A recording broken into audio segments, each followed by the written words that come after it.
Pour nous, ici, en tant qu'Église locale, et pour moi, en général, qui sommes réunis ici aujourd'hui, c'est à la fois une joie et un privilège en même temps de nous réunir réellement devant le Seigneur, le Dieu vivant, pour connaître sa volonté, pour prier,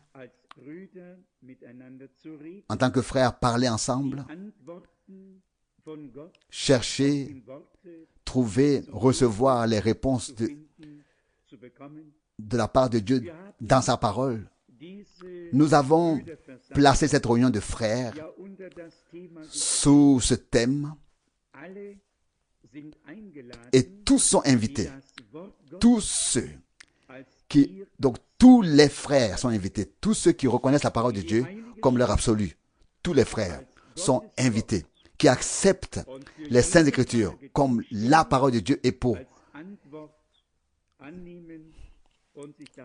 comme la réponse à chaque question, qui se déclarent d'accord avec les Saintes Écritures. Tous ces frères-là sont invités, sans exception. Et c'est dans cet esprit que nous voulons nous rapprocher de Dieu dès la première heure. Je crois que tous ceux qui sont ici ont pris conscience au fil des années, premièrement, de ce que Dieu nous a confié. Deuxièmement, de la responsabilité qui nous a été confiée de transmettre ce que nous avons reçu du Seigneur. Et troisièmement, de cultiver la communion entre frères, la communion fraternelle, de nous aimer les uns les autres et de nous estimer les uns les autres, les uns supérieurs aux autres, et demander à Dieu de nous aider de toutes les manières possibles.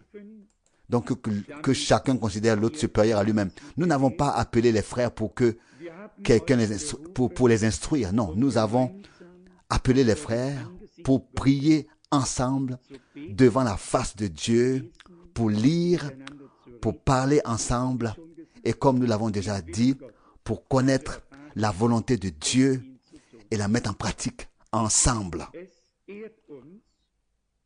Cela nous honore que tant de personnes aient répondu à l'invitation. Dans tous les cas, je crois que Dieu nous donnera des jours que nous n'oublierons jamais. Et nous, en particulier, qui avons beaucoup entendu la parole de Dieu et qui avons reçu diverses réponses, nous pouvons nous mettre à la place de ceux qui ont certainement encore quelques questions en suspens. Et avec l'aide de Dieu, nous voulons y répondre par la parole et par la conduite du Saint-Esprit. Ce qui importe vraiment en ces jours, c'est que nous enterrions tous notre propre programme, que nous le mettions de côté, que nous oublions nos propres connaissances, notre volonté et notre action et tout ce que nous faisons. Et prier Dieu de nous placer tous ensemble dans son plan, dans sa volonté, dans son programme, dans la tâche dans laquelle il peut nous utiliser pour l'édification de l'Église et pour sa bénédiction. Je crois aussi que le temps est venu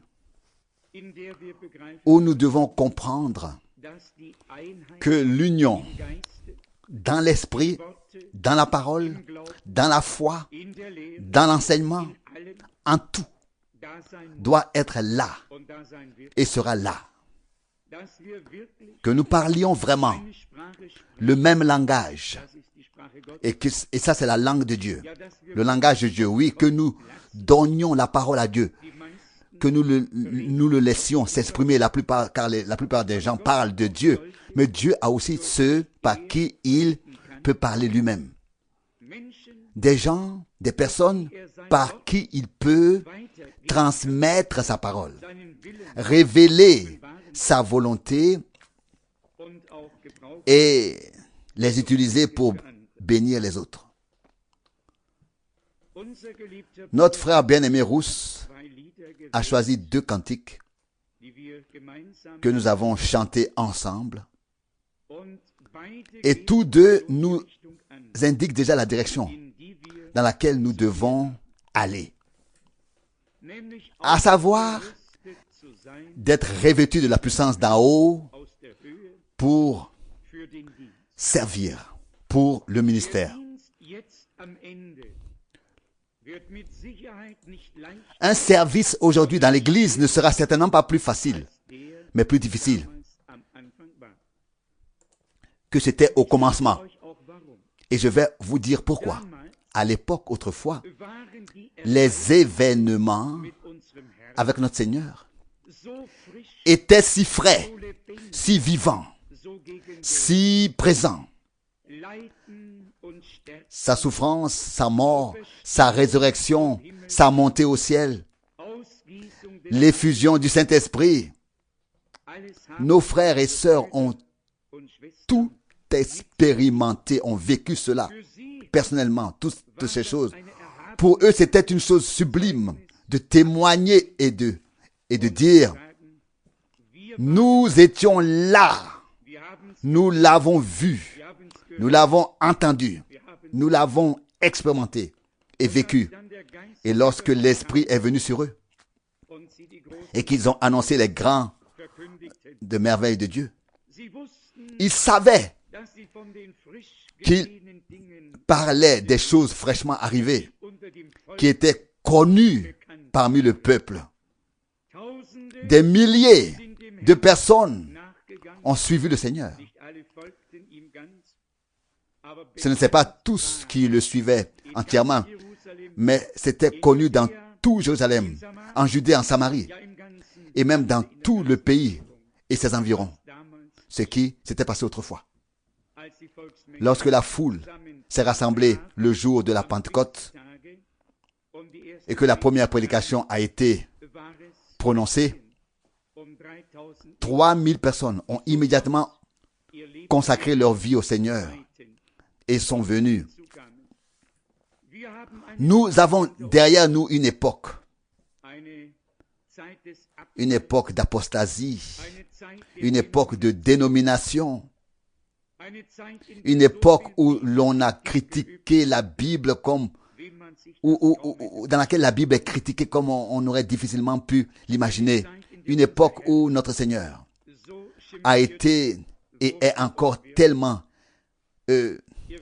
réprimandé. Vous savez, tout ce qui s'est passé jusqu'au mouvement appelé « Dieu est mort »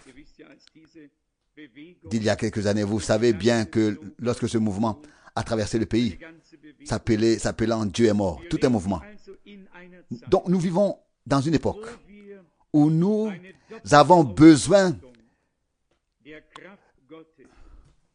d'un double revêtement de la puissance de Dieu pour pouvoir relever le défi de cette heure. À l'époque, il y avait les pharisiens, les sadduciens, les hérodiens et les esséniens, et qui ils étaient tous, mais on ne lit rien sur les athées, les socialistes et les communistes et les capitalistes, et qui sont toutes ces listes. Mais aujourd'hui, nous les avons. Aujourd'hui, nous les avons en grande quantité et en grand nombre. Dieu veut pouvoir bénir une fois de plus un peuple à la gloire de son nom, afin de glorifier son nom, de confirmer sa parole comme vraie et de nous bénir comme il a promis dans sa parole. Et c'est pour cette raison que nous sommes ici. Pas pour discuter, pas pour débattre, ni pour montrer que l'un en sait plus que l'autre, ou qu'il comprend mieux la question que l'autre. Nous sommes ici pour rendre un service divin au Seigneur afin qu'il puisse nous servir. Et je suis reconnaissant au Seigneur de ce que malgré les nombreuses évolutions dans tous les sens, il reste un reste qui marche au milieu du chemin, qui ne devient pas extrême à droite ou à gauche, mais qui marche en fait réellement sur le chemin de la vie pour atteindre ainsi le but.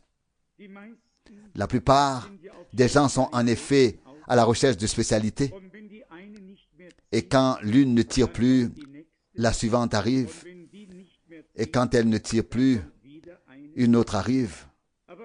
Donc quand elle n'attire plus plutôt, quand l'une n'attire plus, la suivante arrive, quand l'une n'attire plus, une autre arrive. Mais Dieu est le Dieu de sa parole. Et tout ce qu'il fait, il le fait conformément à sa parole. Et les serviteurs de Dieu ont fait toutes choses selon la parole de Dieu depuis le commencement. Noé a fait tout tel que le Seigneur lui avait ordonné. Moïse a fait comme Dieu le lui a montré sur la montagne sainte. C'est ainsi qu'il a fait tout. Qu'il a tout fait. Élie fit tout selon la parole du Seigneur. Et voici que Dieu a répondu. Si nous voulons attendre et expérimenter la réponse de Dieu, nous devons créer les conditions pour que tout parmi nous soit ordonné selon la parole de Dieu. Dieu ne confirmera ni toi ni moi. Il confirmera sa parole. Et si nous trouvons la grâce et pouvons procéder à la construction, à l'édifice, aux corrections et à tout ce qui s'y rapporte, avec et par la parole de Dieu, avec l'aide du Seigneur, alors Dieu pourra confirmer sa parole en son temps. Et je crois que ce temps est en effet proche. Nous savons tous que la venue du Seigneur n'a jamais été aussi proche que maintenant et les gens la ressentent presque. C'est pour toutes ces raisons que nous avons appelé nos frères à cette réunion de frères pour prier ensemble ici devant la face de Dieu afin de nous mettre en condition pour que Dieu puisse nous parler, pour nous humilier devant lui comme il se doit, comme les prophètes et les hommes de Dieu se sont humiliés. Ésaïe s'est exclamé, Seigneur, je suis un homme aux lèvres impures, j'habite au milieu d'un peuple aux lèvres impures. Pierre a dit, je ne suis pas digne que tu entres dans ma maison, ou quoi que ce soit qui s'y trouvait. Les hommes et les personnes qui sont entrés dans la présence du Seigneur ont d'abord reconnu leur propre indignité, leur propre manquement, et ont demandé à Dieu de les aider et de les purifier. Que fit Daniel lorsqu'il s'apprêta à sonder après les 68 années de captivité du peuple d'Israël et qu'il lut en le faisant dans le prophète Jérémie ce qu'il avait annoncé, ce que Jérémie avait annoncé et il est dit, il confessa son péché et celui du peuple et demanda à Dieu de lui faire grâce, de l'aider et de le soutenir. Devant Dieu, et ça vous pouvez me croire, aucun homme n'est juste. Notre meilleure justice est comme un vêtement souillé devant Dieu. Dieu est un Dieu entièrement saint. Si quelqu'un parle de sainteté, c'est une chose. Mais si nous parlons du Dieu saint, c'est une toute autre chose. Toute une autre chose. Et nous croyons que Dieu nous a appelés et élus pour être de la race divine. Et si nous pensons au psaume 82, le Seigneur a dit aux prophètes, vous êtes des dieux. C'étaient des hommes, mais ils étaient destinés à recevoir en eux cette partie divine, à savoir la parole de Dieu. Et j'emploie un mot qui n'y correspond pas tout à fait, mais je n'en trouve pas de meilleur pour le moment. Pour être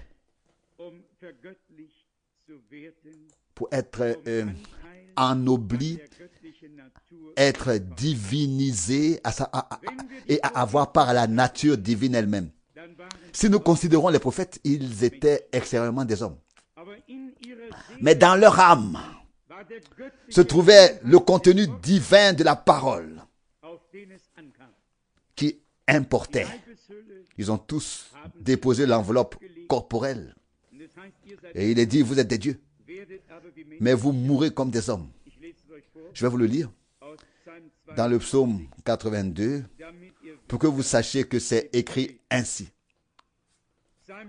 Psaume 82, versets 6 à 8.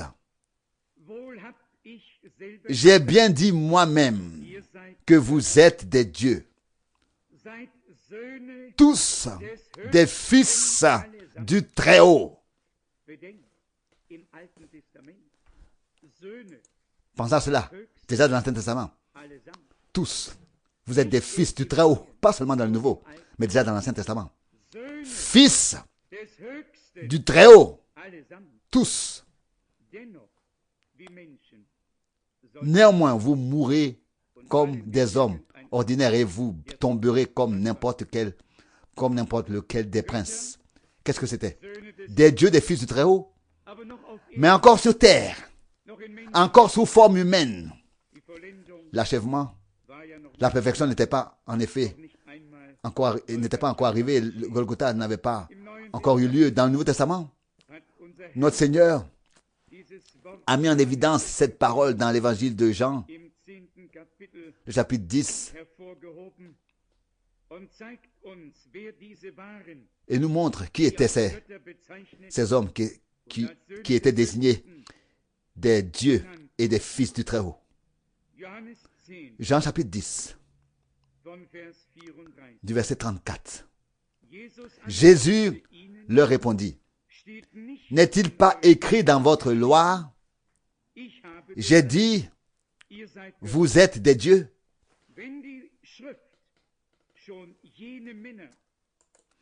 Si l'Écriture a appelé Dieu les hommes à qui la parole de Dieu a été adressée,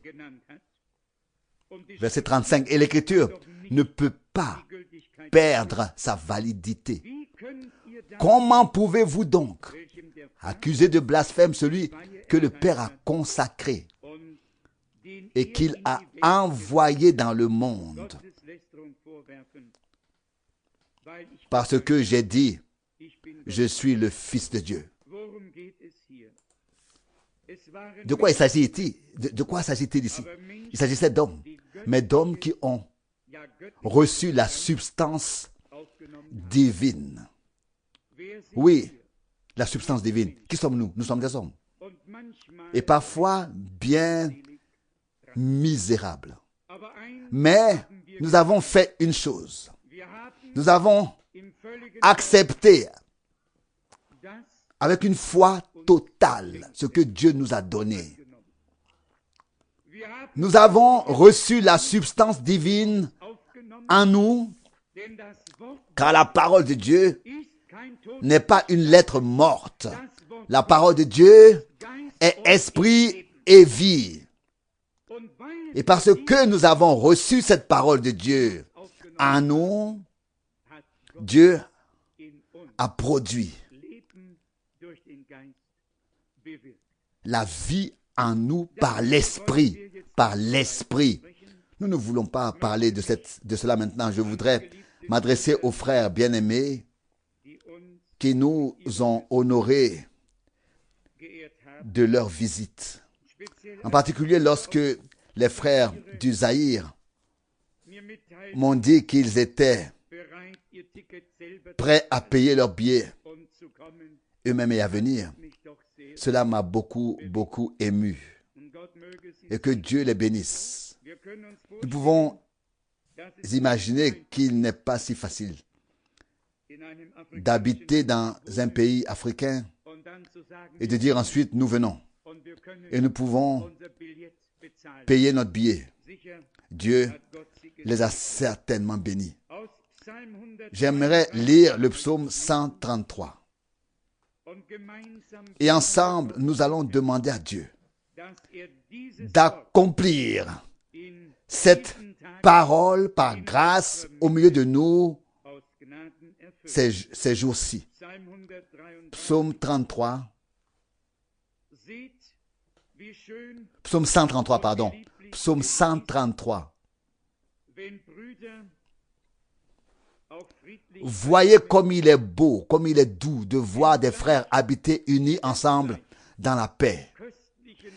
C'est comme l'huile précieuse sur la tête qui descendait dans la barbe d'Aaron, qui s'abaissait sur le bord de son vêtement.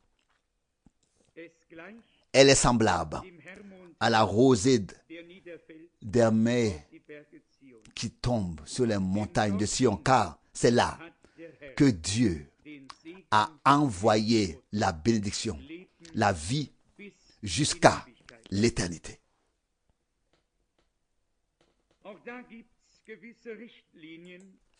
Il y a aussi certaines directives auxquelles nous devons nous tenir si nous voulons que la bénédiction de Dieu, telle qu'elle a été expérimentée ici par l'onction qu'Aaron a reçue, il a en effet été établi dans le service sacerdotal et a été oint.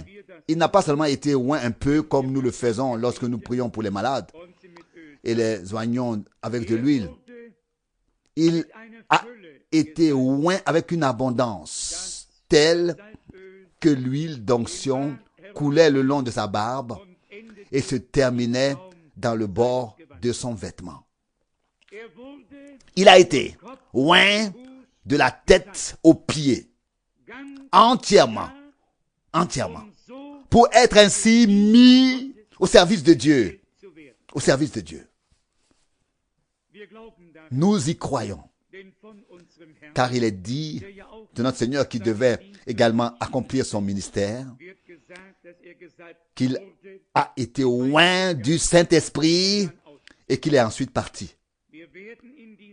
Nous en parlerons aussi ces jours-ci et nous prierons pour que Dieu nous oigne. Une véritable onction du Saint-Esprit, de la tête aux pieds. Une onction comme celle qui nous est présentée ici. Et là, où des frères habitent ensemble, sont ensemble, sont unis. Cela ressemble déjà à l'huile d'onction précieuse sur la tête d'Aaron. Et nous sommes ensemble d'un commun accord, rassemblés, unis. Et là, que la bénédiction de Dieu, coulera. Que l'onction vienne sur nous tous et que le Seigneur, l'Éternel, soit glorifié et qu'il reçoive ce qui lui revient de plein droit. Il est dit littéralement, cela, elle est semblable à la rosée d'Hermée. Quoi? Qu'est-ce qui est semblable?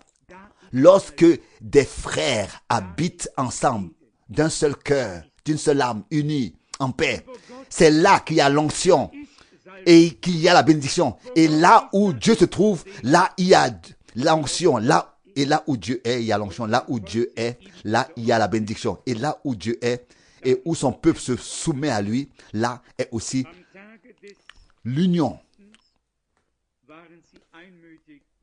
Le jour de la Pentecôte, ils étaient réunis d'un commun accord. Ils étaient unis, un seul cœur, une seule âme. C'était là aussi le secret dont il s'agissait. Être ensemble d'un commun accord, d'un seul cœur, une seule âme, unis en paix. Dieu se chargera ensuite du reste. Pierre avait d'abord mis les choses en ordre. Au premier chapitre, comme nous le savons, l'un s'était retiré, un autre devait être choisi pour que le nombre soit complet. Et il s'est tourné vers la parole prophétique ou vers la parole des psaumes. Et à lui, il fallait que s'accomplisse ce qui est écrit dans le psaume, tel et tel, que sa demeure devienne déserte et qu'un autre prenne sa charge de surveillant. Pierre a fait ce qu'un homme de Dieu peut faire. Il peut lire les choses dans l'Écriture. Il peut les ordonner pour que tout soit juste. C'est tout ce qu'il peut faire. Alors, Pierre, qui avait auparavant exposé les choses de manière biblique et les avait ordonnées, ne peut ni plus ni moins que les 119 personnes réunies avec lui. Il n'y avait alors plus qu'une chose à faire, être unis dans la prière. Il n'y avait plus personne qui avait besoin de parler. C'était maintenant le tour de Dieu d'agir.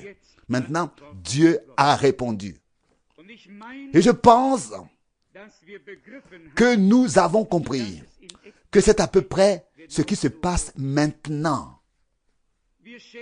Nous n'avons pas honte de dire que Dieu a utilisé Frère Branham d'une manière particulière pour, n'est-ce pas, offrir l'ordre biblique, les enseignements bibliques et beaucoup de choses tirées des Saintes Écritures. Mais il ne pouvait pas bénir, oindre et revêtir le peuple de Dieu de la puissance de Dieu, ni en donner aux autres.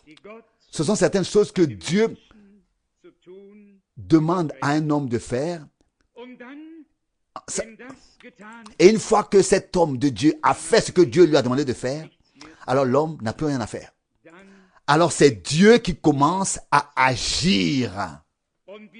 Et nous sommes réunis ici en tant que frères en ces jours pour nous mettre nous-mêmes de côté, pour que Dieu puisse avoir ses voies, pour nous écarter nous-mêmes du chemin, afin que Dieu puisse avoir son chemin. Aujourd'hui, le frère de Syrie qui a traduit ma dernière brochure, Le Retour de Christ, m'a écrit et il disait, frère Franck, il m'a fallu exactement 36 heures et ensuite, j'ai terminé la traduction. Il a traduit en arabe. Il écrit ensuite à ce sujet, je me suis interrompu et je n'ai pas traduit les 36 heures en une seule fois. Mais d'une certaine manière, j'ai pensé, regardez, il s'est demandé combien de temps cela prendrait et il écrit 36 heures. Une petite brochure. Combien le frère Barili a-t-il traduit? Combien de brochures a traduit le frère Etienne Janton? Ces frères méritent d'être remerciés méritent des remerciements particuliers devant la face de Dieu. Et puis hier soir, j'ai entendu parler de notre bien-aimé frère Kupka de la République populaire de Pologne. J'ai entendu dire qu'il avait traduit déjà un certain nombre de prédications. Nous attendons juste de recevoir les claviers ou le matériel nécessaire ou l'équipement qui ne peut tout simplement pas être obtenu. La Pologne, dit-on, est un pays riche, mais il y a très peu de mécanique et de choses comme ça. Donc, nous avons du mal. Mais si Dieu le veut, ce sera bientôt le cas. Ces gens-là méritent un remerciement sincère aux yeux de Dieu. Il y a peut-être encore beaucoup de choses à faire avant que le Seigneur n'accomplisse les dernières choses. Mais nous pouvons déjà compter sur une chose. L'équipement par la puissance, donc d'être revêtu, pardon. Nous pouvons compter sur une chose, d'être revêtu de la puissance d'en haut. Alors le travail dans le royaume de Dieu se déroulera alors comme sur des roulettes. Il s'agit en effet d'une huile d'onction. Et s'il y a de l'huile dans les rouages, cela fonctionne bien. S'il y a du sable dans l'engrenage, c'est une mauvaise chose. Que Dieu mette aussi, comme cela a été si bien formulé par Frère Branham, la dynamique dans le mécanisme. Que la parole soit rendue vivante et confirmée par l'Esprit. Frères, soyez les bienvenus au nom du Seigneur. Et ça, je l'exprime chaleureusement. Et veillons à ce que l'unité de l'Esprit soit préservée par le lien de l'amour et de la paix, que nous n'ayons qu'une chose en tête, c'est d'atteindre le but et cela ensemble. Et s'il le faut, de nous donner la main jusqu'à ce que le Seigneur réponde, qu'il bénisse et fasse ce qu'il a promis. Lorsque Frère Rousse a entonné ces deux cantiques, j'ai pensé à deux passages particuliers du prophète Zacharie. Le premier passage est tiré de Zacharie chapitre 4. Zacharie chapitre 4. La deuxième partie du verset 6. Peut-être devrions-nous aussi lire ce verset en entier. Voici la parole de l'Éternel à Zorobabel.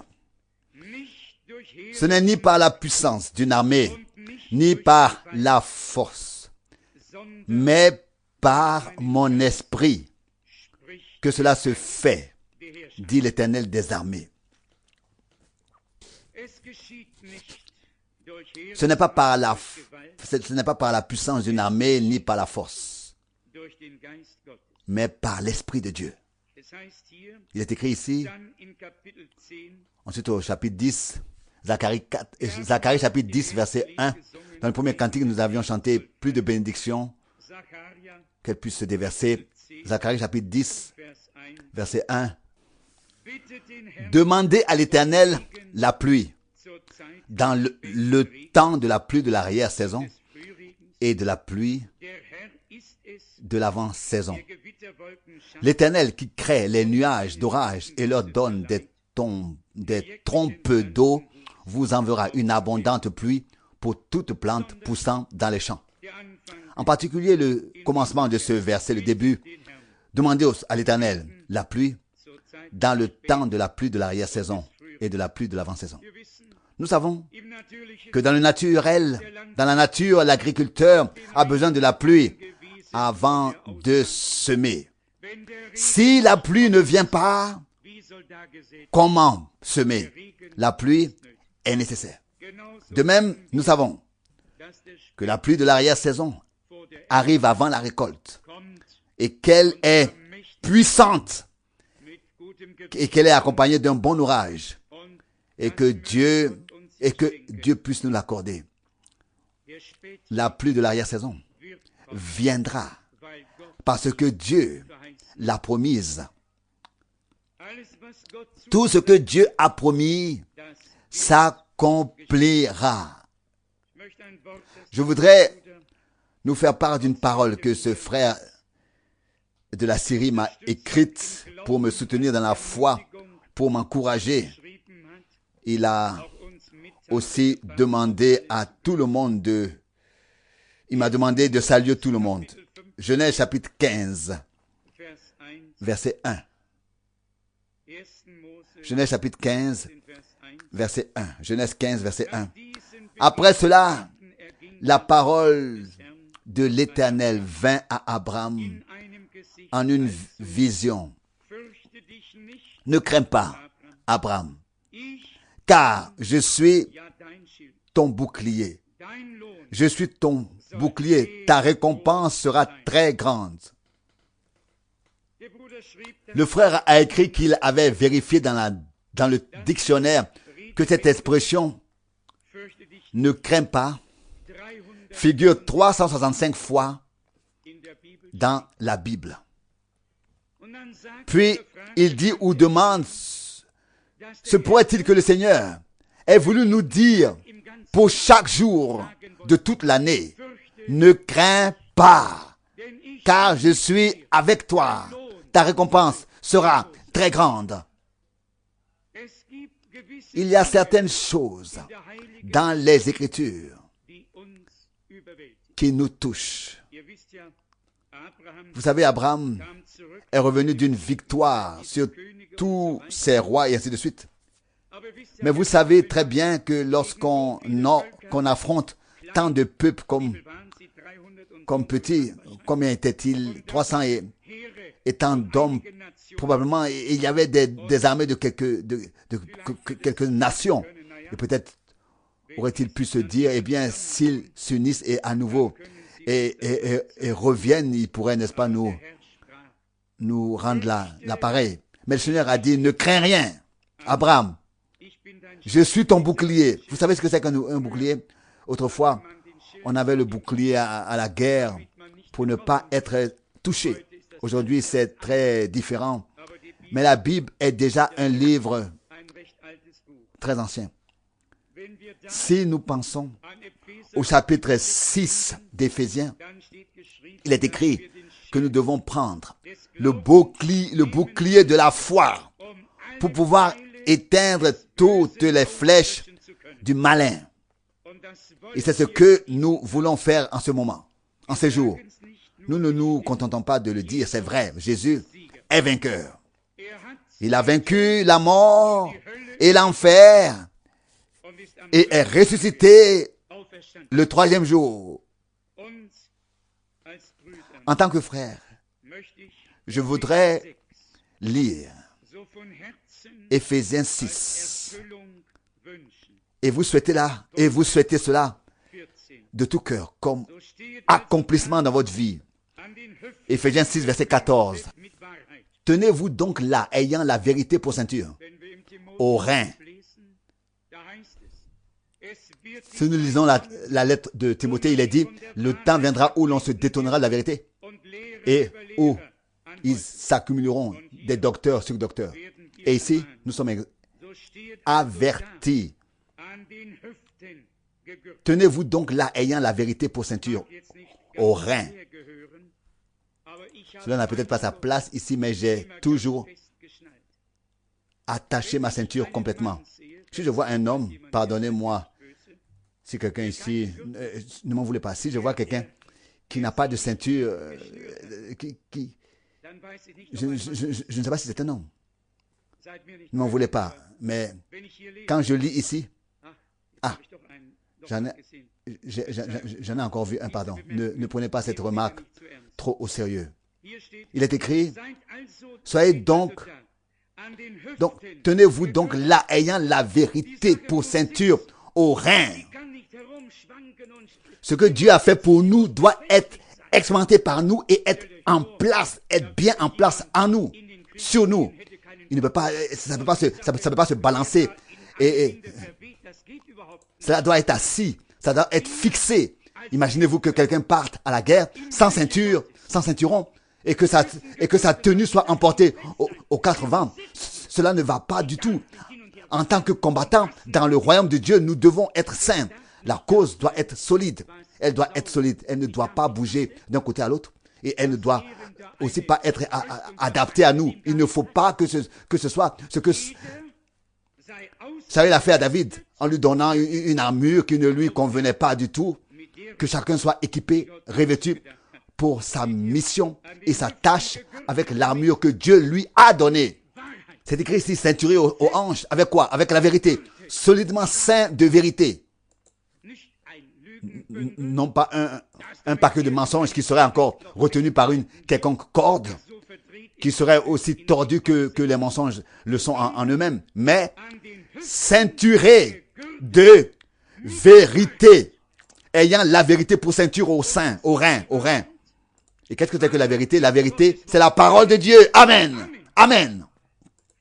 Solidement sainte, sainte de vérité. La chose doit être assise, doit être fixée, doit être ferme.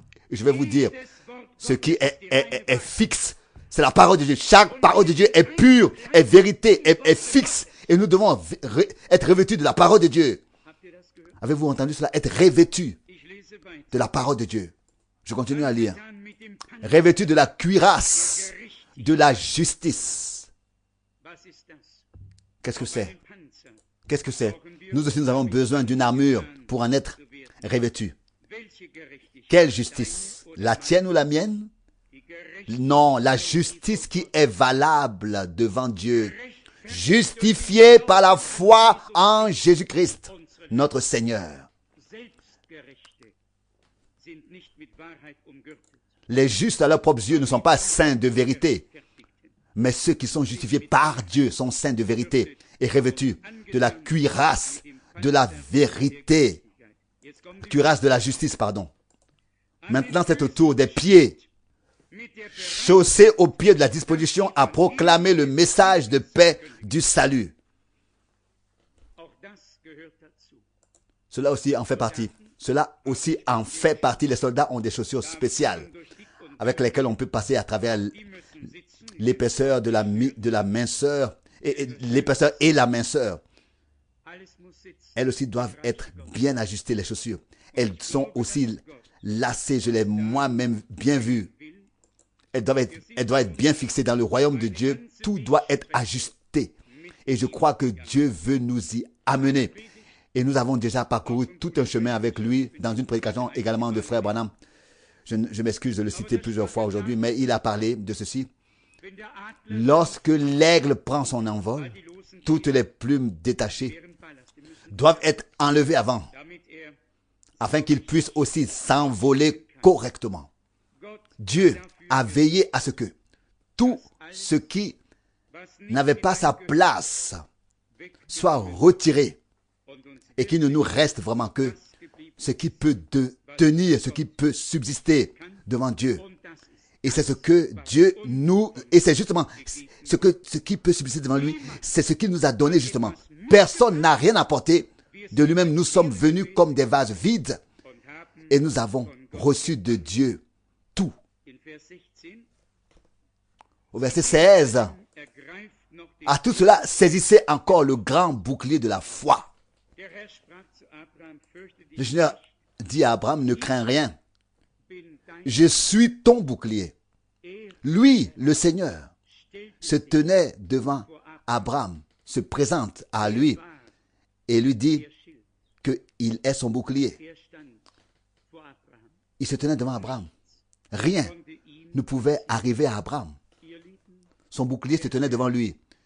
Et son bouclier était le Seigneur lui-même. Mais bien, mes frères et sœurs, le Seigneur est notre bouclier. Le Seigneur est notre force.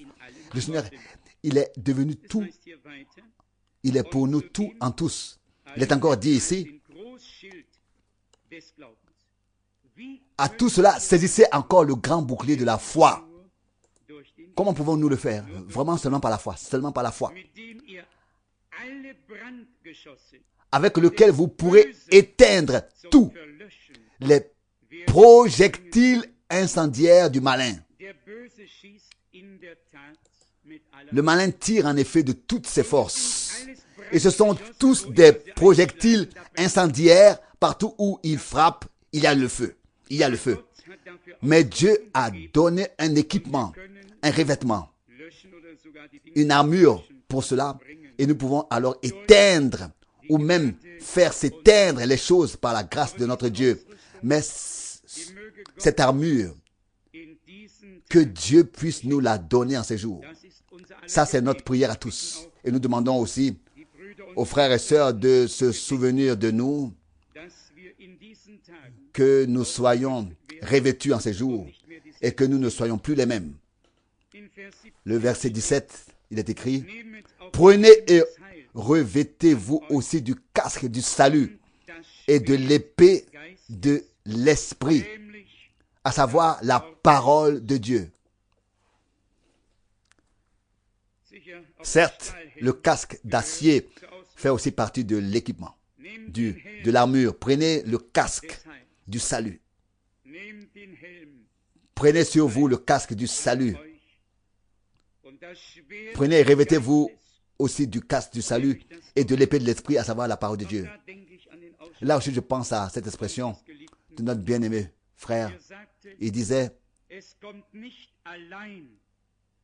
ce n'est pas seulement l'épée qui compte, mais la main de la foi qui actionne l'épée, qui utilise l'épée. Frère, l'épée est là. L'épée est à notre disposition. L'épée est la parole de Dieu. Nous avons maintenant besoin d'une main de foi. Une main de foi, selon la parole de l'Écriture. Ceux qui croient seront suivis de ces signes miraculeux.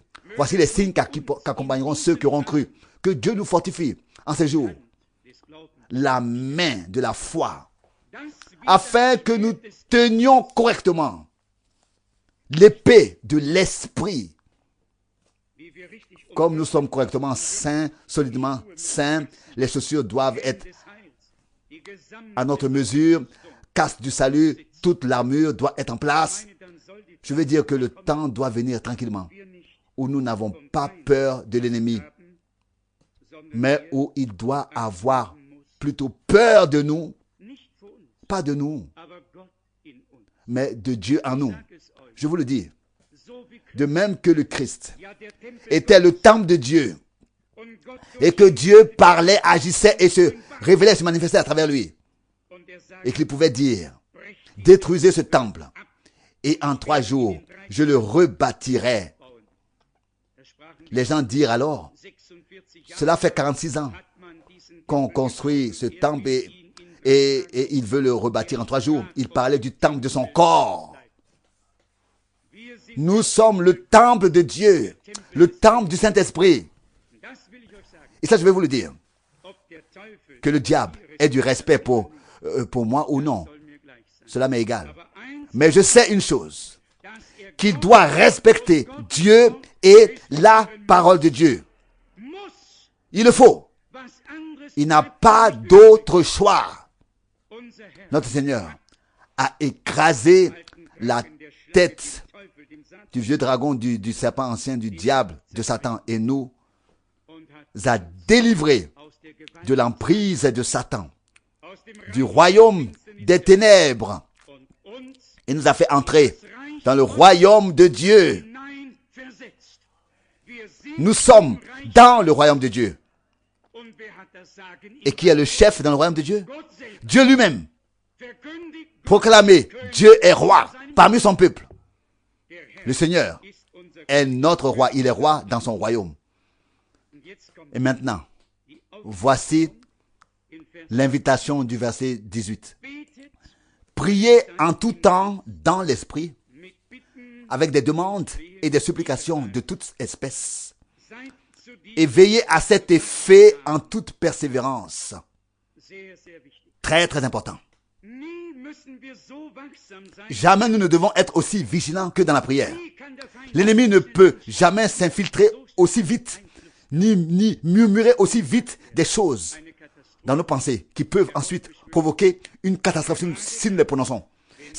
C'est précisément lorsque des personnes s'apprêtent à prier et peut-être même à être utilisées par Dieu. C'est là que nous devons être vigilants, afin que l'ennemi ne murmure rien, mais que nous puissions alors faire une distinction claire. Prier en tout temps, dans l'esprit, avec des demandes et des supplications de toute espèce. Et veiller à cet effet en toute persévérance, en intercédant. Donc, en toute persévérance, c'est-à-dire prier et encore prier. Persévérer et rester ferme. Dieu l'a promis, Dieu le fera, car il se tient sur ce qu'il a dit. C'est ce qu'il a promis. Et si les promesses se font attendre, c'est ce qui est écrit déjà dans Séphania ou dans Habakkuk. Comme il est écrit, attendez-vous à ce qu'elles arrivent et en intercédant pour tous les saints. Cela aussi en fait partie. Que nous, et je pense que nous l'avons remarqué en ce lieu et partout ailleurs. Nous ne nous voyons pas seulement, nous, ici comme un petit groupe, nous voyons devant nous une église de toutes les langues, de tous les peuples et de toutes les nations. Une troupe rachetée par le sang, par Dieu, purifiée par le sang, sanctifiée par la parole, remplie du Saint-Esprit. Des saints, pas des hypocrites, pas des soi-disant saints, mais priez pour tous les saints. Et maintenant, voici, pour moi aussi, priez aussi pour moi afin que chaque fois que j'ouvrirai la bouche, la parole me soit donnée pour annoncer avec assurance le mystère du message du salut. Je ne sais pas ce qu'il en est pour vous, mes bien-aimés frères, mais je n'aime rien tant que d'entendre que quelqu'un me dise « Je prie pour toi ». Quand quelqu'un me dit « Je prie pour toi », cela a un tel point, un tel poids pour moi que je ne peux même pas vous le dire. Et si en plus on ajoute « Nous t'accompagnons avec nos prières t'accompagnent ». Si nous savons seulement où tu te trouves, dans quel pays, nous t'accompagnons de nos prières. Je crois que tous les frères qui servent le Seigneur par sa parole peuvent en témoigner parfois lorsque les frères sont nouveaux dans le ministère et que le Seigneur bénit. Ils s'attribuent la bénédiction, n'est-ce pas? Et ne savent même pas que la bénédiction que Dieu accorde est l'effet des prières que les saints ont envoyées, ont fait monter au trône de Dieu.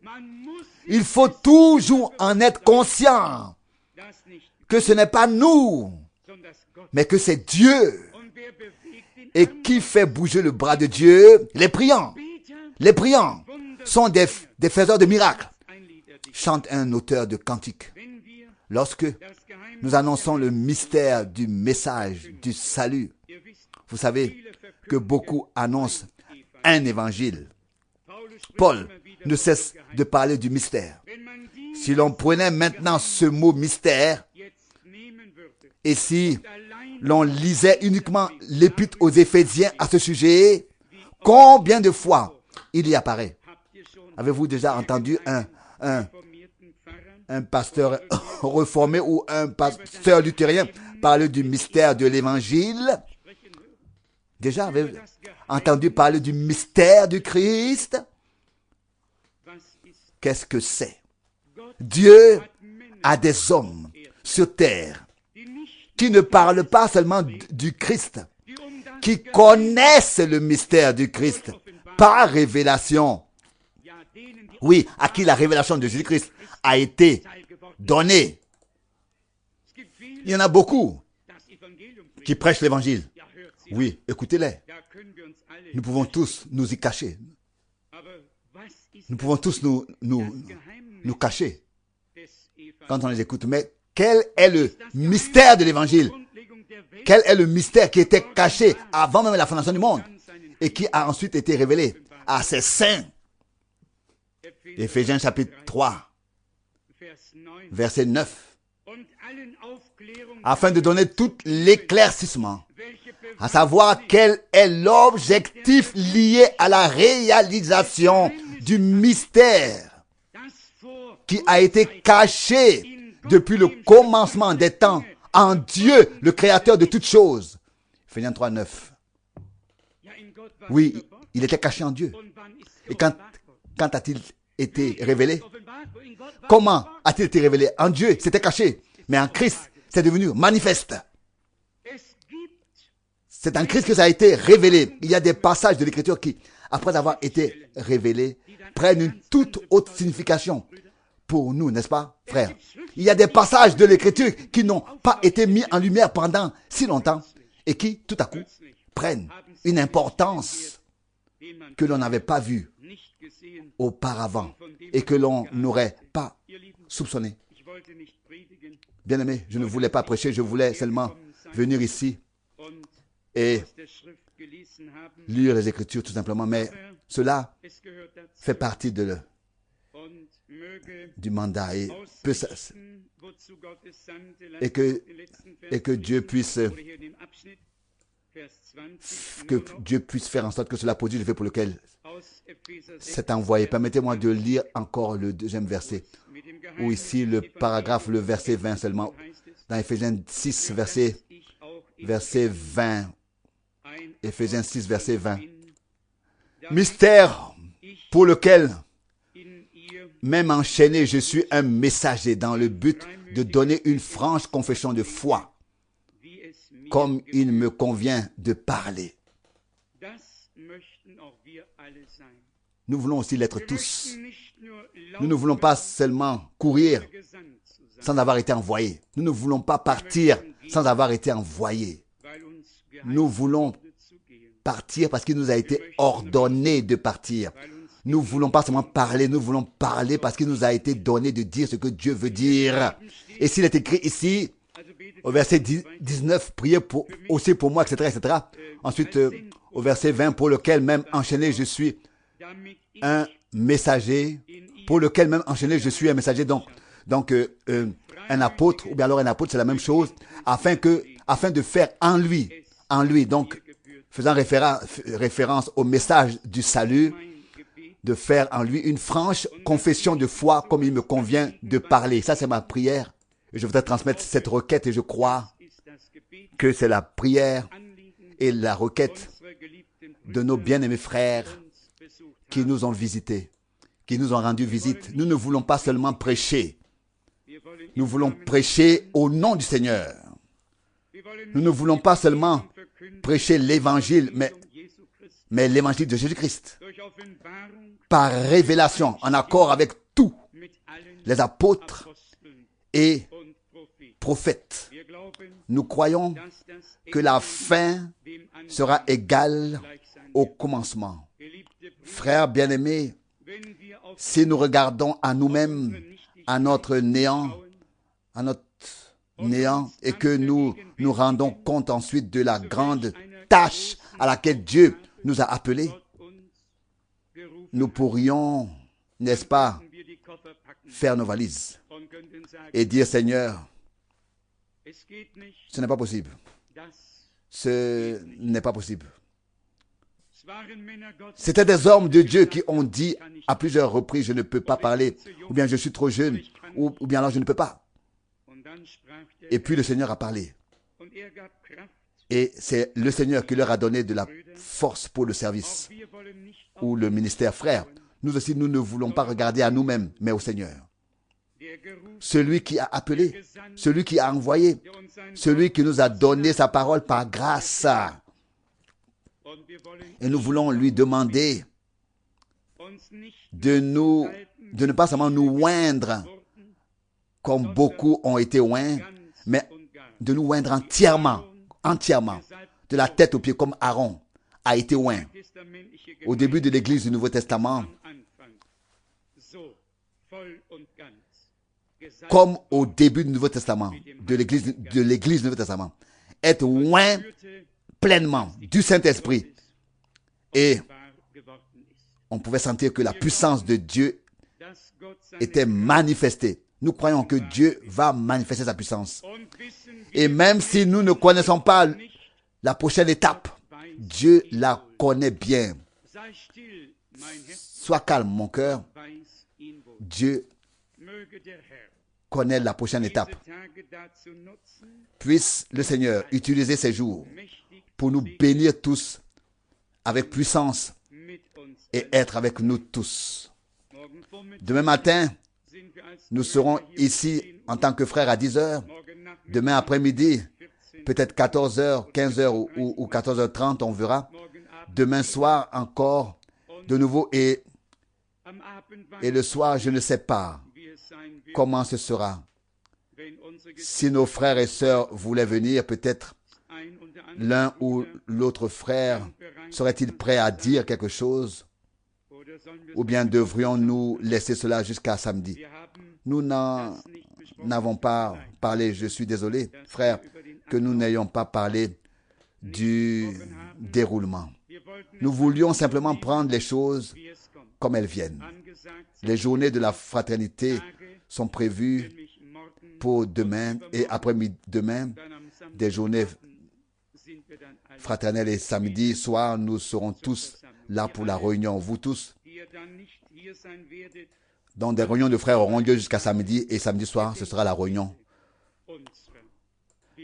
régulière. Pour vous tous qui ne serez pas ici ces 2 jours-là, souvenez-vous de nous dans vos prières comme jamais auparavant. Et en particulier aux heures où nous sommes réunis ici à 10 heures, peut-être à 14h30, comme d'habitude, et puis encore une fois le soir, peut-être à 19 heures comme il se doit.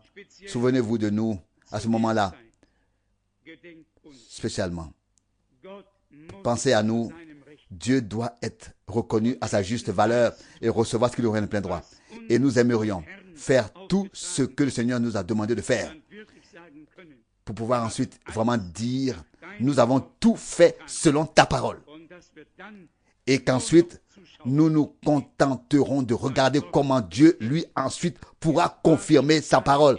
Comme ce fut le cas au jour d'Élie, il a érigé l'autel, il a pris les 12 pierres, a reconstruit l'autel. Ainsi, nous avons pris l'enseignement des 12 apôtres.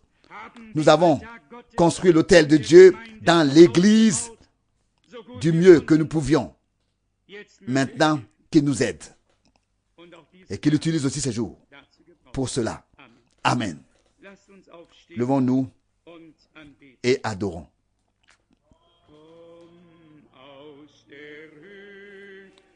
Viens du haut des cieux, viens, Esprit du Seigneur, souffle et plane. Ne reste pas loin. Souffle et manifeste-toi, ne reste pas loin.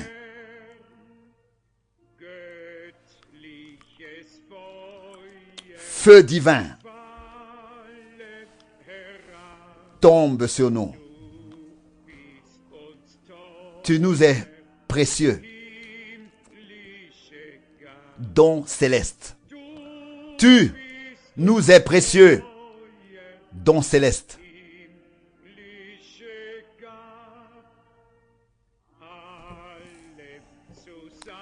Tous ensemble, baptise-nous du haut des cieux pour que la sainte flamme soit visible sur nous. Pour que la sainte flamme soit visible sur nous.